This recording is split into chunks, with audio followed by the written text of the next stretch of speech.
علامہ غفور الفاوقار علماء کرام خزرہاٹی اور دیگر علاقے سے آنے والے باشعور سرکار غوث اعظم کے دیوانوں، پردہ نشین خواتین اسلام اور جملہ عاشقان غوث اعظم، السلام علیکم ورحمۃ اللہ تعالی وبرکاتہ۔ الحمدللہ رب العالمین والعاقبۃ للمتقین والصلاة والسلام علی سید الانبیاء والمرسلین وعلى آلہ واصحابہ اجمعین، اما بعد فاعوذ باللہ من الشیطان الرجیم، بسم اللہ الرحمن الرحیم، الا ان اولیاء اللہ لا خوف علیہم ولا هم يحزنون الذین آمنوا وكانوا يتقون۔ صدق اللہ العظیم وصدق رسولہ النبی الامین الکریم، ونحن على ذلك لمن الشاہدین والشاکرین والحمد للہ رب العالمین۔ حضرات، قابل مبارکباد ہیں آپ حضرات کہ آج سرکار غوث اعظم رضی اللہ تعالی عنہ کے نام سے منسوب اس پروگرام میں شرکت کی سعادت حاصل کر رہے ہیں۔ اللہ رب العزت ہم سبوں کو قادری بن کر رہنے، قادری بن کر دنیا سے جانے کی توفیق عطا فرمائے، بروز قیامت ہمیں قادری بن کر اٹھنے کی بھی توفیق عطا فرمائے۔ حضرت شیخ سعدی رضی اللہ تعالی عنہ لکھتے ہیں، غوث اعظم درمیان اولیاء، غوث اعظم درمیان اولیاء، جو محمد درمیان انبیاء، جو محمد درمیان انبیاء۔ حضرات، یہ اسٹیج آپ دیکھ رہے ہیں، علماء کرام کا جمع غفیر ہے، ایک طرف ہمارے چاند بھائی ہیں تو دوسرے طرف ہندوستان کو عظیم ناظم جو نظامت کی دنیا میں دھوم مچائے ہوئے ہیں، جناب کفیل انبر صاحب تشریف فرما ہیں۔ آپ معمولی نہ سمجھیں، اب ان کے جسہ پر، ان کے جسم اور بدن پر نہ جائیں، ابھی تو ان کا یہ آغاز ہے، آپ آگے آگے دیکھیے گا ہوتا کیا ہے۔ بہرحال وقت میرے پاس بہت کم ہے، وقت کا لحاظ کرتے ہوئے تھوڑی دیر گفتگو کروں گا۔ آئیے اس سے پیش کر ہم اور آپ مل کر بڑی عقیدت و محبت کے ساتھ مدینے والے آقا، دونوں عالم کے مالک و مختار، ہم غریبوں کے غم گسار، لمبے لمبے ہاتھوں سے بھیک دینے والے آقا اور دادا آمینہ کے لال جناب احمد مصطفیٰ محمد مصطفیٰ صلی اللہ تعالی علیہ وسلم کے بارگاہ میں درود پاک پیش کریں۔ اللہم صلی علی سیدنا مولانا محمد وعلی آلہ واصحابہ وبارک وسلم اجمعین، صلاۃ و سلام علیک یا رسول اللہ صلی اللہ تعالی علیہ وسلم۔ غوث اعظم درمیان اولیاء، جو محمد درمیان انبیاء۔ حضرات، سرکار غوث اعظم رضی اللہ تعالی عنہ کی طرف یہ پروگرام منسوب ہے۔ غوث اعظم کون؟ اگر آج کا کوئی آدمی، اگر آج کا کوئی عاشق ان کی تعریف اور توصیف کرے تو یہ اتنے قابل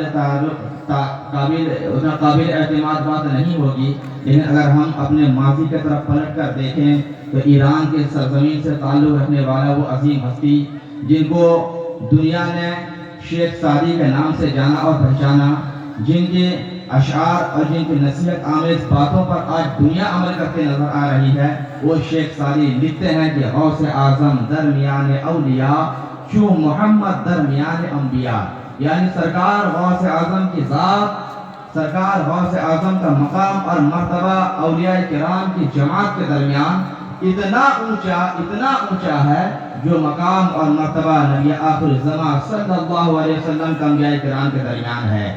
جس طریقے سے اللہ رب العزت نے اپنے پیارے حبیب کو تمام انبیاء کا سردار، تمام انبیاء کا سب سے افضل انبیاء بنا کر دنیا میں بھیجا تھا، ٹھیک اسی طریقے سے انبیاء کرام کی جماعت کا سلسلہ جب اس دنیا سے ختم ہوا، جب آخر الانبیاء بن کے ہمارے نبی تشریف لائے، اس کے بعد جب اولیاء کرام تبلیغ دین کے خدمات انجام دینے لگے، اس وقت اولیاء کرام کی جماعت میں سب سے بڑی شان والا، سب سے بڑا مقام اور مرتبے والا جس ذات کو اللہ نے بنا کر دنیا میں بھیجا، وہ ذات کوئی اور ذات نہیں، قطب الاقطاب، غوث الاغواث، محبوب الاسالی، قطب سبحانی، حضرت سیدنا شیخ عبد القادر جیلانی کی ذات ہے۔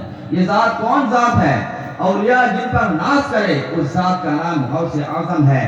اولیاء کرام کے کچھ مراتب ہوتے ہیں، کچھ اسٹیپس ہوتے ہیں۔ جس طریقے سے دنیا میں کسی پوسٹ پر اگر آدمی کام کرتا ہے تو اس کے کچھ مراتب ہوتے ہیں، ایک پوسٹ کا آدمی، اس سے اوپر ایک پوسٹ کا آدمی، اس سے اوپر ایک پوسٹ کا آدمی ہوتا ہے۔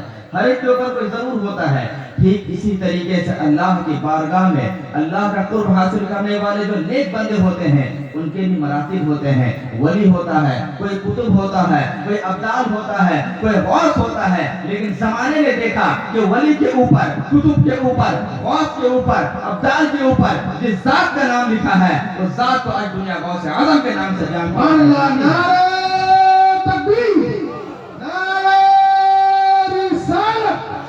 تبھی تو بریلی کے امام نے جب قلم اٹھایا تو کیا لکھا؟ واہ کیا مرتبہ اے غوث سے بالا تیرا, واہ کیا مرتبہ اے غوث سے بالا تیرا, اونچے اونچوں کے سروں سے قدم اعلیٰ تیرا, اونچے اونچوں کے سروں سے قدم اعلیٰ تیرا.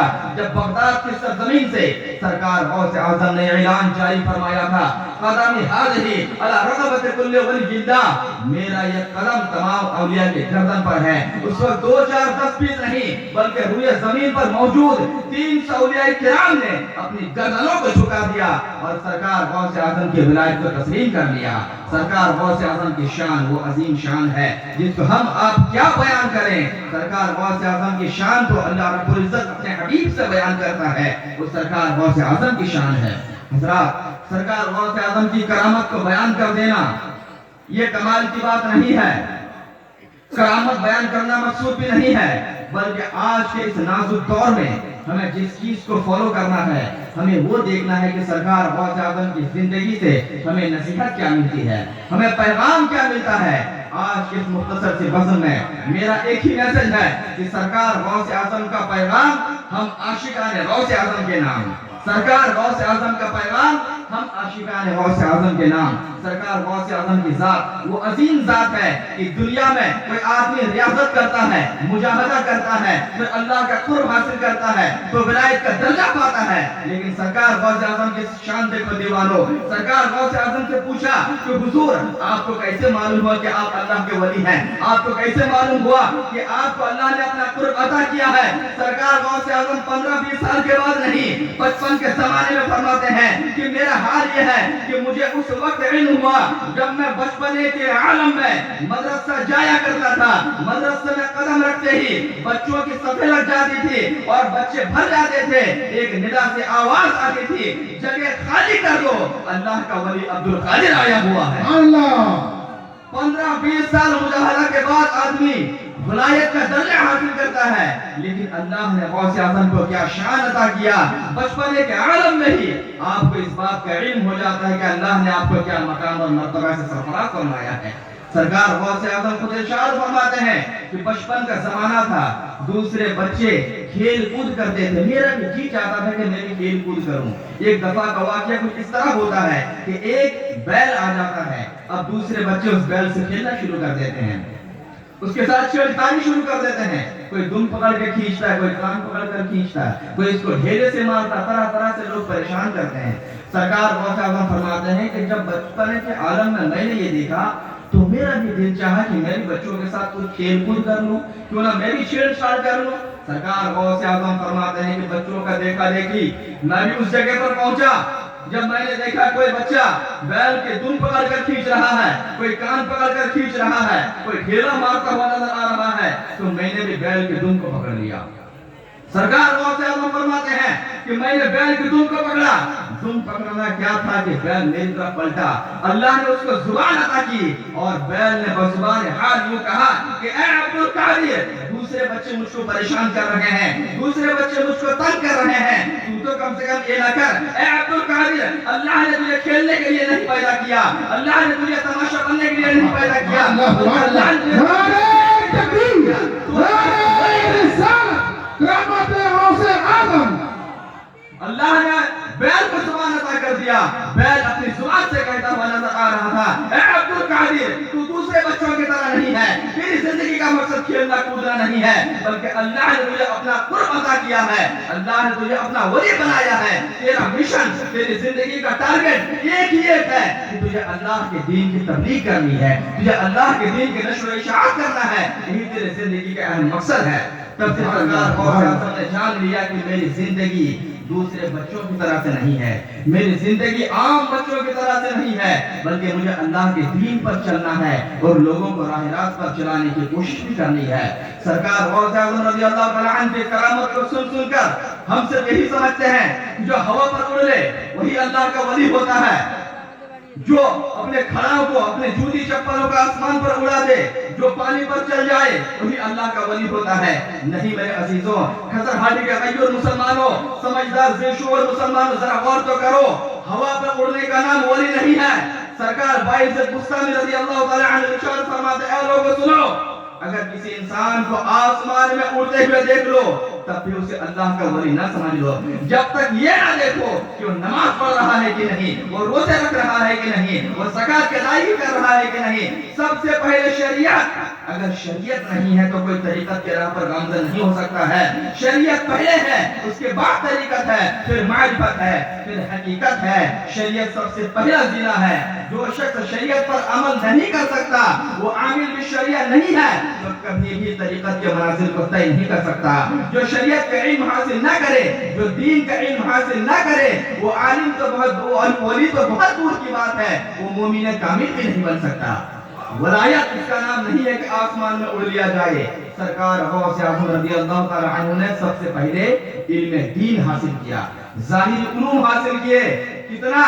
2-4 سال نہیں، 12 برس سرکار غوث اعظم رضی اللہ تعالی عنہ نے مدرسے کی دال روٹی کھائی ہے۔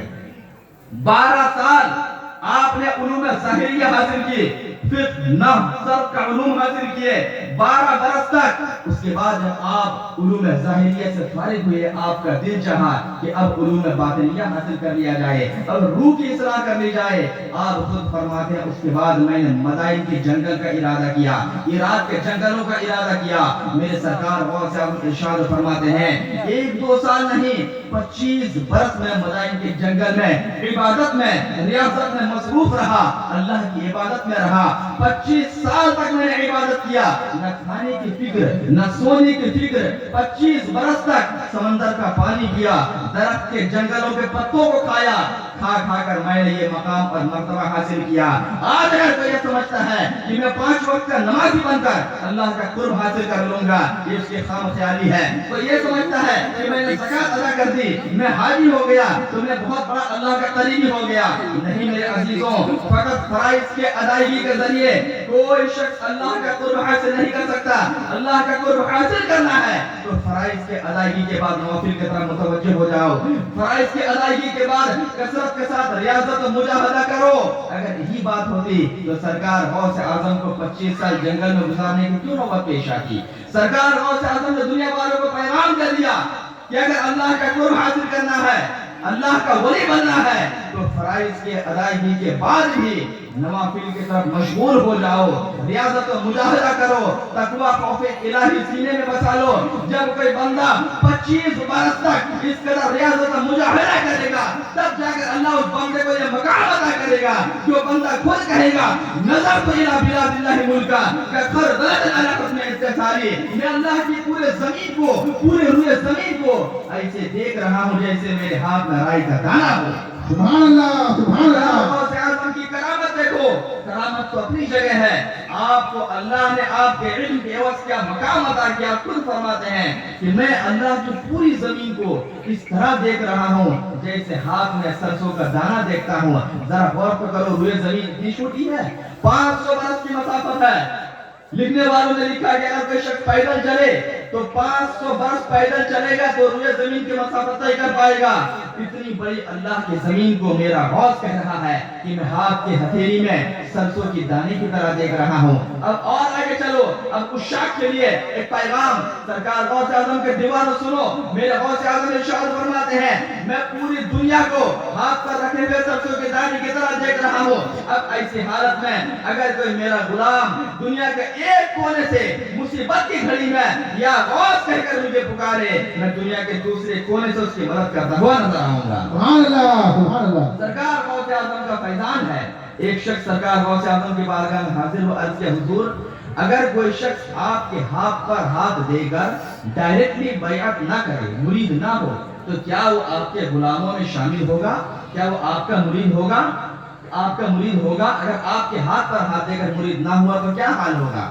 سرکار غوث اعظم کا کرم بارے کرم دیکھو.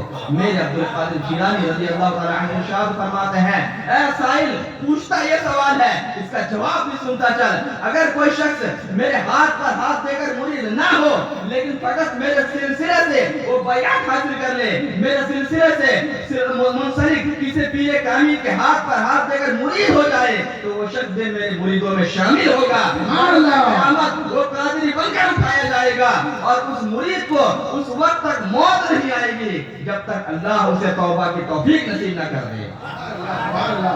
تو معمولی نہ سمجھیں. سرکار خواجہ محب الحق صاحب متضل العالی کے آپ مرید ہیں تو آپ یہ نہ سمجھیں کہ ہم نے محب الاولیاء کے ہاتھ میں ہاتھ دے کر مرید ہم ہوئے ہیں تو ہمیں پتہ نہیں ہمارا سلسلہ کہاں تک جائے نہ جائے. سرکار غوث اعظم کے دیوانوں غوث اعظم کے فرمان پر غور کرو کہ یہ سلسلہ قادریہ ہے, سلسلہ قادریہ ہے. میرے غوث فرما رہے ہیں کہ کوئی اگرچہ میرے ہاتھ پر ہاتھ دے کر مرید نہ ہو لیکن میرے سلسلے کے کسی بھی پیر کامل کے ہاتھ پر ہاتھ دے کر اگر سلسلہ قادریہ میں داخل ہوتا ہے تو وہ شخص بھی میرا مرید ہے. بروز قیامت اس کو بھی قادریوں کے صف میں کھڑا کیا جائے گا.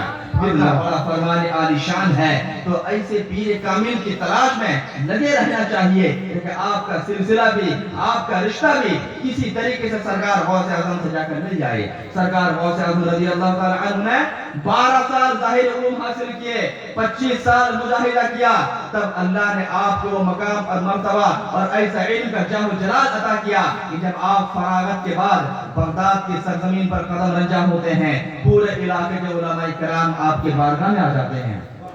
لوگوں نے سنا کہ کوئی عبدالقادر ہے جو بہت پڑھا لکھا ہے, بہت کچھ سیکھ کر آیا ہے, چلو ان کی آزمائش کرتے ہیں. کسی نے کچھ سوال کیا, کسی نے کچھ سوال کیا.